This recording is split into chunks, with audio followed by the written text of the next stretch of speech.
सम्पूर्णमा नमस्कार। मेरो नाम नवीन गिरी हो अनि म चाहिँ नेपालबाट इन्डियन भिसामा साउथ कोरिया आएर काम गर्न थालेको 1 वर्ष कम्प्लिट भयो होइन। अनि यो 1 वर्ष पुरा भएपछि जुन कम्पनीले दिने वार्षिक बिदा हुन्छ त्यो चाहिँ मेरो हिजोबाट स्टार्ट भएको छ। अनि यो बिदाको समयलाई चाहिँ राम्रोसँग युटिलाइज गरौँ न भन्ने सोचले चाहिँ मैले यो युट्युब च्यानलको सुरुवात गरिरहेको छु होइन। मलाई चाहिँ 6 महिना अगाडि नै यो युट्युब च्यानल सुरु गर्न मन थियो, तर अलिकति हालटाल गर्ने बानी हुन्छ नि हामी सबै नेपालीहरूको, त्यसले गर्दा अनि होस्टेलमा साथीहरूसँग बसेर अलि भिडियो बनाउन अलिकति गाह्रो भइरहेको थियो। अनि ढिलै भए पनि आजबाट यो युट्युब च्यानल सुरुवात गरिरहेको छु। म यो युट्युब च्यानलमा चाहिँ विशेष गरेर एजुकेसनल अनि अलिकति कमेडी टाइपको कन्टेन्टहरू बनाएर अपलोड गर्नेछु। कमेडी चाहिँ किनभने अलिकति यो मेरो व्यक्तित्वसँग म्याच गर्ने कुरा भयो होइन। मान्छेहरूलाई हँसाउने कुरामा अलिकति मलाई खुसी मिल्छ होइन, त्यसैले पनि कमेडी कन्टेन्टहरू म बनाउने छु।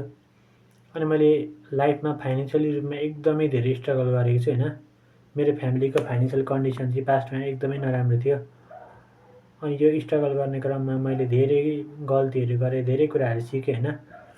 अनि मैले सिकेको कुरा र मेरो मिस्टेकहरू चाहिँ हजुरहरूसँग म यो च्यानल मार्फत सेयर गर्नेछु। मैले स्टक मार्केटको बारेमा, रियल इस्टेटको बारेमा धेरै बुकहरू पढेर कोर्सहरू गरेको छु होइन। यसको बारेमा मेरो एक्सपिरियन्स हजुरहरूसँग म सेयर गर्नेछु। विशेष गरेर लङ टर्म इन्भेस्टिङको बारेमा, सर्ट टर्म ट्रेडिङको बारेमा होइन, अनि इन्फ्लेसनको बारेमा हजुरहरूसँग म यो च्यानल मार्फत मेरो एक्सपिरियन्स र नलेज सेयर गर्नेछु। अनि कम्युनिकेसन स्किलको बारेमा, जसले हाम्रो लाइफमा हाम्रो के भन्ने व्यक्तित्व विकासको लागि धेरै नै महत्त्वपूर्ण भूमिका खेल्छ, त्यसको बारेमा भयो। अनि मैले 2 वर्ष नेटवर्क मार्केटिङ र यो मार्केटिङ प्लस सेल्सको फिल्डमा मैले काम गरेँ होइन। त्यसले पनि मेरो लाइफमा धेरै हेल्प गरेको छ भनौँ। त्यो कुराहरू पनि म हजुरहरूसँग सेयर गर्नेछु। अनि एउटा राम्रो रिलेसनसिप कसरी बिल्ड गर्न सकिन्छ होइन, रिलेसनसिपलाई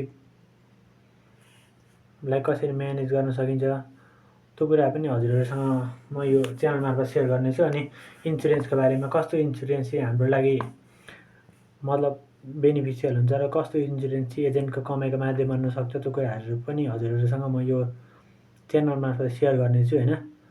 अनि अलिकति क्यामेरा अगाडि बोल्दाखेरि म नर्भस भइरहेको छु, किनभने मान्छेहरूसँग फेस टु फेस कुरा गर्नु र यसरी क्यामेराको अगाडि आफ्नो अनुहार हेरेर आफै बोल्नु अलिकति अप्ठ्यारो हुने रहेछ होइन। अलिकति नर्भस छु अनि अलिकति एक्साइटेड पनि छु म होइन। अनि मैले सिक्ने र सिकाउने क्रममा धेरै गल्तीहरू मबाट हुन सक्छन् होइन, किनकि म कुनै फाइनेन्सियल एक्सपर्ट होइन होइन। मैले सिकेको कुराहरू हजुरहरूलाई सेयर गर्ने, जसले हजुरहरूलाई पनि केही फाइदा पुग्छ कि भन्ने उद्देश्यले चाहिँ यो च्यानलको सुरुवात गरेको हुँ। हजुरहरूले यो च्यानल ग्रो गर्नमा धेरै सपोर्ट गर्नुहुन्छ भन्ने मैले आशा गरेको छु होइन। अनि मैले टिकटक र इन्स्टाग्राम दुईवटा नयाँ एकाउन्ट बनाएर त्यसमा पनि भिडियोहरू अपलोड रेगुलर रूपमा गर्नेछु। मलाई त्यहाँ पनि हजुरहरूले फलो गर्नु होला होइन। म यति भन्दै यो भिडियो यहीँ अन्त्य गर्न चाहन्छु। हजुरहरूले मैले बनाएको कन्टेन्टले हजुरहरूलाई केही सपोर्ट गर्छ जस्तो लाग्छ भने च्यानललाई सब्सक्राइब गर्नुहोला अनि आफ्नो फ्रेन्ड सर्कलमा भिडियोहरूलाई सेयर गरिदिनु होला। यति भन्दै आजको यो भिडियो चाहिँ यहीँ अन्त्य गर्न चाहन्छु। धन्यवाद।